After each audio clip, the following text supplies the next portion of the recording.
Isto das redes sociais e da virtualidade tem, de facto, por vezes, coisas extremamente interessantes.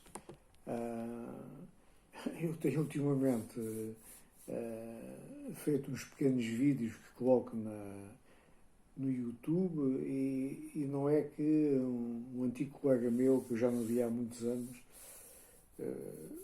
ouviu por acaso uma coisa dessas e contactou-me a dizer que tinha apreciado lá uma outra coisa e gostava que eu, qual consultor da alma, digamos assim, lhe falasse um pouco sobre aquilo que ele sente neste momento, que é um extremo sentimento de culpa. E então eu estive a falar com ele, falámos das coisas da nossa juventude, com algum saudosismo, como sempre acontece, como se estivéssemos a falar do mundo estranho. Até a mim até me faz alguma confusão por vezes falar de coisas que aconteceram já há quase 60 anos, parece que é mentira. Mas, focando-nos no tema, ele acabou por concordar que eu divulgasse essa pequena conversa e é isso que eu passo agora a fazer. No fundo, esse meu amigo tem algo que todos nós, por vezes, sentimos ao longo da nossa vida, e eu falo nisto sem ser especialista, estou apenas um pacato observador, um curioso destas coisas, que vai lendo e ouvindo os chamados especialistas e vou filtrando aquilo que de facto me parece ser o mais correto. Portanto, esse meu colega, no fundo, sintetizando, ele sente-se culpado de alguma coisa e não sabe bem porquê. Dizia ele que até estava absolutamente convencido que já não consegue controlar essa emoção. Que aquilo é algo superior a ele, não é? E diziam aquilo com um ar autofónico, eu não estava a ver a sua expressão facial, que estava de facto preocupado e ensimismado, não sei se é assim que se diz, com essa sua faceta que já tem alguns anos, como irei dizer, não é? Na verdade, geralmente as pessoas que sofrem desta doença, digamos assim, acreditam que não conseguem controlar essa emoção, não conseguem sair disso. Eu próprio já vivi essa situação, e quando era bastante novo, e que é algo que é superior a nós, e sentimos de facto encurralados por essa espécie de monstro, não é? Na verdade, esta é uma explicação que sintetiza perfeitamente aquilo que penso ser o verdadeiro mecanismo dessa angústia, chamamos assim, da angústia recorrente, que se chama culpa. Daquilo que eu hoje sei, eu penso saber, a mente inconsciente, a nossa mente inconsciente, que atua através do nosso corpo, parece condicionar o nosso livre-arbítrio. No fundo, quem manda é o corpo, não somos nós, não é a nossa mente. Portanto, repetirmos um determinado processo, o corpo tomou o comando das operações, não é? É como se fosse o capitão do navio, não é? O navio que somos nós, não é? E de tal forma o faz que já nem temos vontade de contrariar essa rotina e muito menos de lhe encontrar a gênese. É assim porque sempre foi, é uma inevitabilidade. No fundo, o que é que ele dizia que tinha, e chegámos a essa conclusão, eu também por experiência própria, como já referi, é um ciclo de pensar e sentir que é impossível de controlar. Nós deixamos de ter controle sobre as nossas emoções, sobre a nossa mente. É um pouco como um programa num computador. Foi isso que concordámos, não é? Por muito que o queiramos controlar, ele executa as suas rotinas pacatamente e não temos qualquer capacidade para o travar. E, contudo, esse estado de ser a que chamamos culpa tem que ter uma origem qualquer num determinado momento do passado. Nós não somos culpados por algo que ainda não aconteceu. Não somos culpados por estarmos aqui neste momento. Portanto, só podemos ser culpados por algo que está no terceiro período chamado linha contínua do tempo, que é o passado, não é? E aí pronto, aí é um pouco falar um pouco sobre a vida pessoal da pessoa, que é sempre aborrecido, mas fizemos, não é? Talvez numa relação familiar, pá, ou noutra relação qualquer. Tentei que ele se recordasse. Será que alguém se zangou com ele por um motivo qualquer e ele acabou por assumir a culpa desse comportamento só para acalmar os ânimos, para não insistir na confrontação? Acabou por me dizer que sim, tinha tido um relacionamento amoroso, assim, e eu quando falo em relacionamentos amorosos, eu, pronto, não rio, porque não, mas isso de relacionamentos amorosos não existe, não é? E ainda por cima uma coisa que tinha acontecido há 15 anos. Porque é que um relacionamento amoroso não existe? Porque o amor não é uma coisa que se possa ter, que nós podemos trocar uma moeda de troca para qualquer coisa, não é? É uma espécie de energia, não é? Mas acho que já falei nisso a alguns, não vou aqui carregar as cores desta pequena análise, não é? Portanto, o que acontece é que esse meu amigo costumava usar esse padrão comportamental para evitar confrontações, fossem em que circunstâncias fossem. Portanto, não admira que o seu corpo tivesse assimilado esse comportamento. E chegámos à conclusão, ou chegou eu, que se tratava de uma rotina. Afinal, tudo aquilo era uma rotina que era e é, que lhe foge completamente ao controle. Não é? Para o nosso corpo tornado, então, mente subconsciente, aquele mecanismo torna-se normal e até agradável, porque se tornou um hábito, é algo de que nós temos falta. Por vezes, nós temos falta até daquilo que nos faz mal, porque se tornou, de facto, uma rotina, é como se fosse algo que é previsível acontecer. Acontece é que a parte consciente da mente dele não estava a gostar muito da brincadeira e sofre com esse tipo de rotina. Portanto, há uma parte de nós mesmos, não é?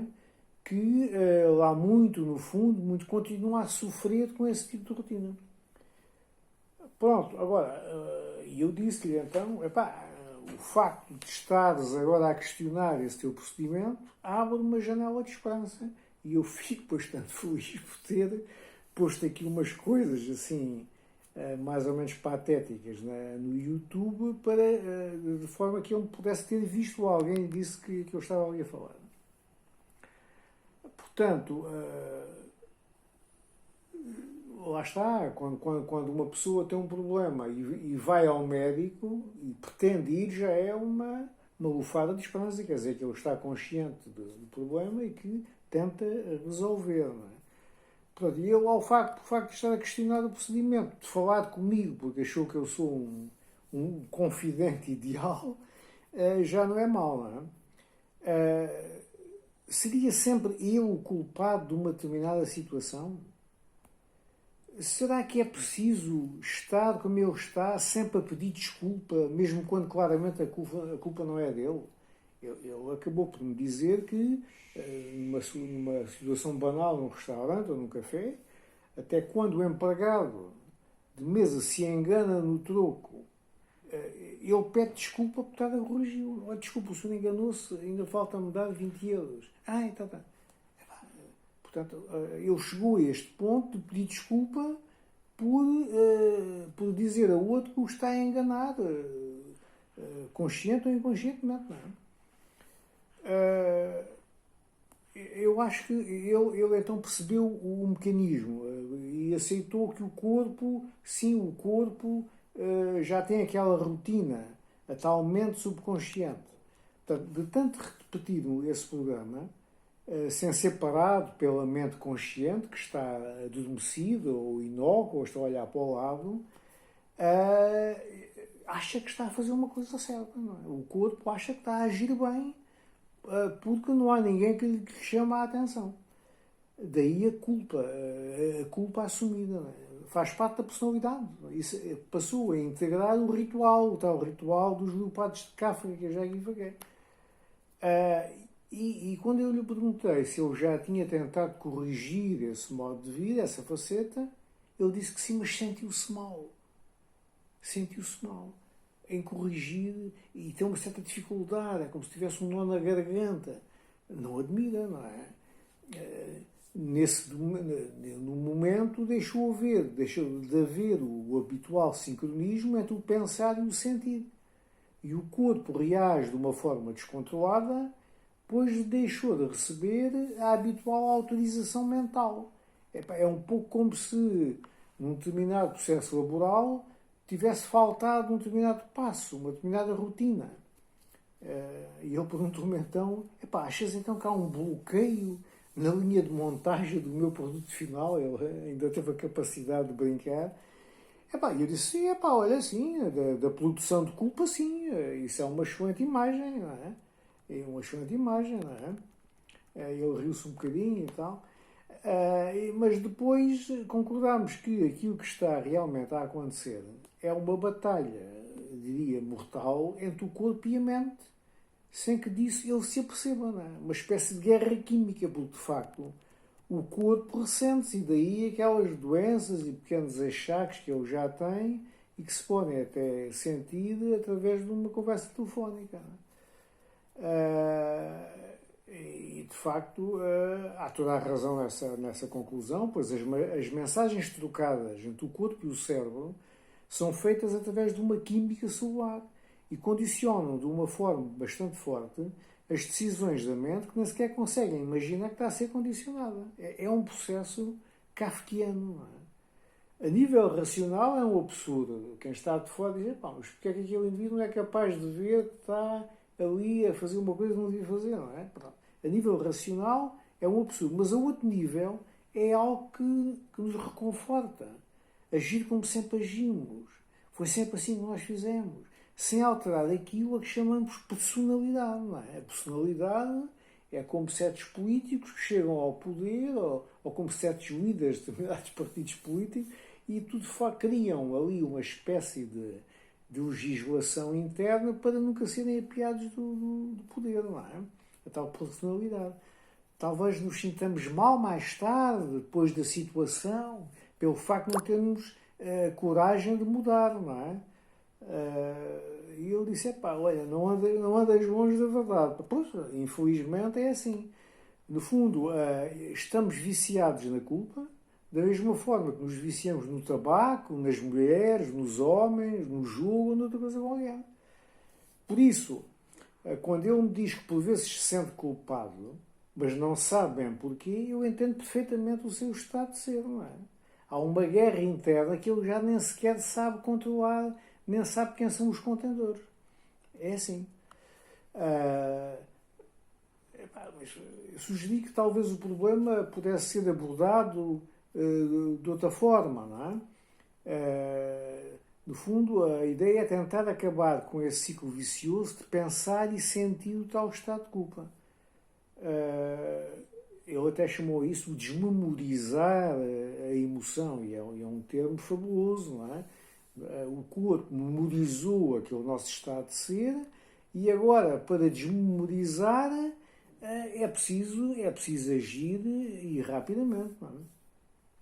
Mas para isso é preciso uma coisa fundamental, é aquilo que os orientais chamam o primeiro passo do Buda, não é? É preciso perceber que estamos a sofrer e é capaz também ser útil perceber a gênese daquela história, para entendermos melhor de que forma é que aquela faceta integrou, aparentemente, definitivamente, a nossa personalidade, não é? Ele disse que sim, que estava certo que esse seria o processo adequado para libertar a mente todas as emoções negativas que lhe têm vindo a arruinar a saúde mental e a energia positiva. Via-se perfeitamente que ele estava, de facto, com uma voz abatida e parecia que estava em sofrimento, não é? A tal química das emoções, a química das emoções, não é? Portanto, este é um excelente resumo, esta frase, para este processo invisível, o meu caro, disse-lhe ele, não é? Uma síntese notável daquele nosso estado habitual de ser, o estado de ser e sentir, ser e pensar, baseado em emoções negativas como raiva, culpa, ciúme, medo, ódio, tristeza ou ressentimento. No fundo, aquilo chamado corpo de dor de que fala o nosso amigo Eckhart Tolle, nesse gênio da mente, não é? E eu disse mais, numa palavra, a infelicidade. Portanto, no fundo, a pessoa sabe que é infeliz, sabe que há ali qualquer coisa que existe, mas não consegue dominar. Absolutamente. E então sugeri que talvez pudéssemos começar por procurar o significado de sentir culpa. Mas o que é isso de sentir culpa? Eu conheço muita gente que se sente culpado de uma determinada situação, ou sente-se culpado de uma situação que os filhos têm, ou que o marido tem, ou que algum amigo tem, ou que o país tem. E foi assim que começámos exatamente a nossa conversa. Como é que vamos definir o que é isso de sentir culpa? O que é que isso significa? Tu sentes culpa, mas o que é que isso quer dizer? Ele parou um bocadinho, toda a gente diz, eu sinto-me culpado, eu sinto-me culpado. Mas, obviamente, que a culpabilidade e a culpa é uma emoção negativa. Penso que todos nós podemos concordar nisso. Algo que nos atormenta e prejudica vezes sem conta, pois nos obriga sistematicamente a reviver um momento qualquer no passado que a despoltou. E é uma coisa terrível. Eu, como disse, já passei isso, tinha aí uns 16, 17 anos, uma coisa terrível, que só não teve consequências mais drásticas porque eu consegui equilibrar-me, e conheço muitas pessoas que sofrem desta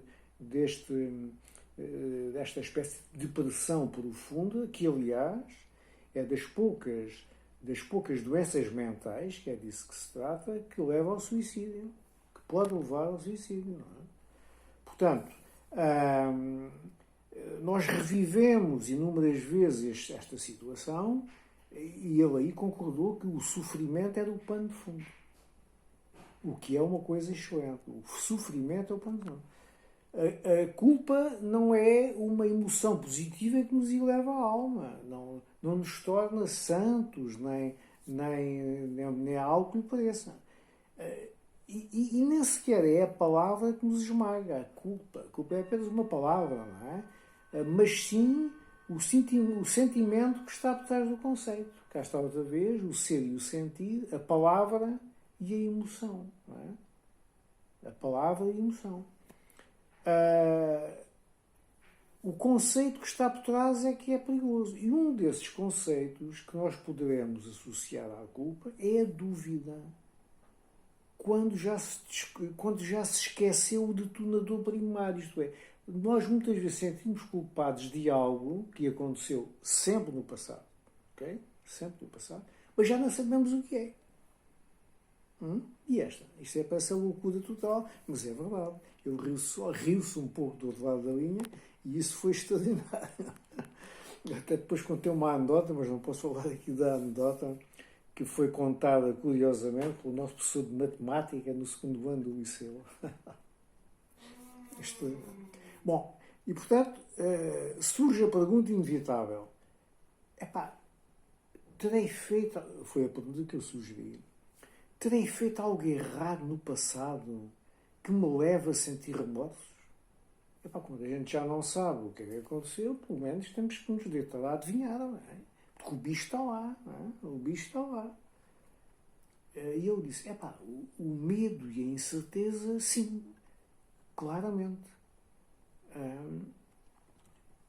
Será que te sentes culpado por não teres dado o melhor de ti mesmo face a uma qualquer situação que protagonizaste ou que assististe?